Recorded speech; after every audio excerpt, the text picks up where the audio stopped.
Change your heart, change your life, change the planet. Hey everybody, it's Tim Van Orden sitting in my car up at Prospect Mountain Nordic Ski Center in Woodford, Vermont, and it's raining and it's about 38 degrees. It's been raining for 2 days up here. The snow is melting and I've got to go out and run and mark some snowshoe course for an upcoming race I'm going to be holding.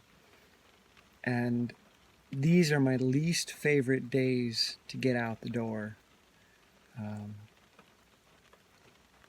This time of year is my least favorite time of year. But here I am, and I got one leg out the door. I got my big boots on, and one foot is out the door. That's how I'm going to start. I'm going to let that leg get a little bit wet. I'm going to feel the air on me. Actually, the rain is hitting my arm too. And I'm just going to be with that for a minute until it no longer seems like something undesirable, but instead is just something that's happening. When we're in the safety and comfort of our home, it's really easy to look outside and say, ooh, yeah, not fun, don't want to go out in that. But once you get yourself into it, you just adapt to it and it becomes the norm. And then you realize that it's not that bad. It's not great. It's not as nice as being warm and dry and in your house, but it's not terrible. It's not painful in any way, shape, or form. Is it painful? Even running in this, the running is not painful. The weather is not painful. It's just not great. But that's okay. It doesn't have to be great. Which reminds me of something that my family always says. They'll work really hard to prepare a meal, especially sometimes for me. They'll work their butts off to make something vegan. And they'll be like, oh, it just didn't work out. It's not that great. And I'll try it. And it's like, it's good. It's good enough. It's enjoyable. It may not be the greatest ever, but does it need to be? Does everything you eat need to be the tastiest food ever? No. In fact, if it was, you'd overeat.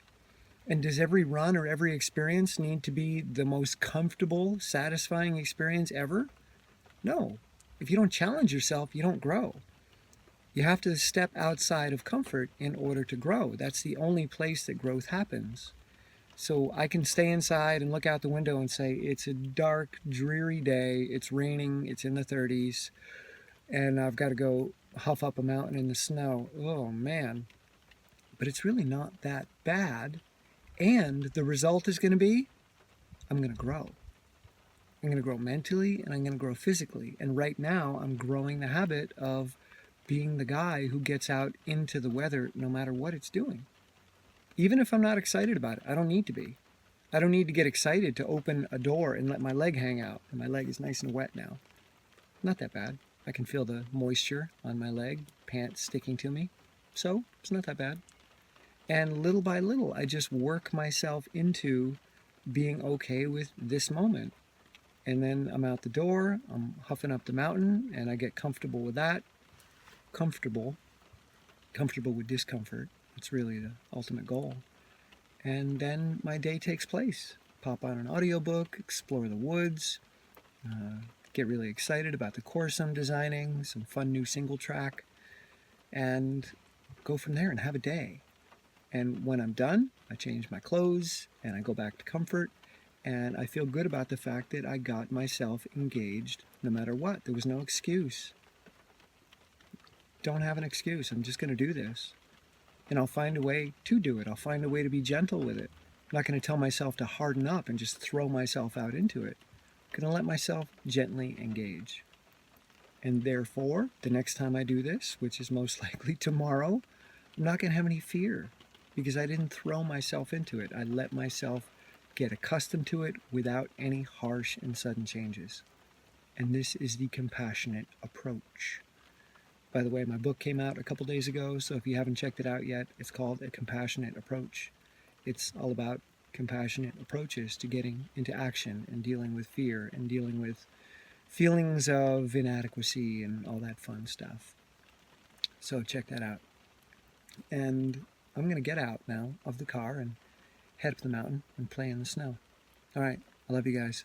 See you. And now a compassionate approach is the safest and most effective way to approach compassion, and how it allows me to do things like this, how it allows me to stay in the game through injury, through depression, through winters of all kinds.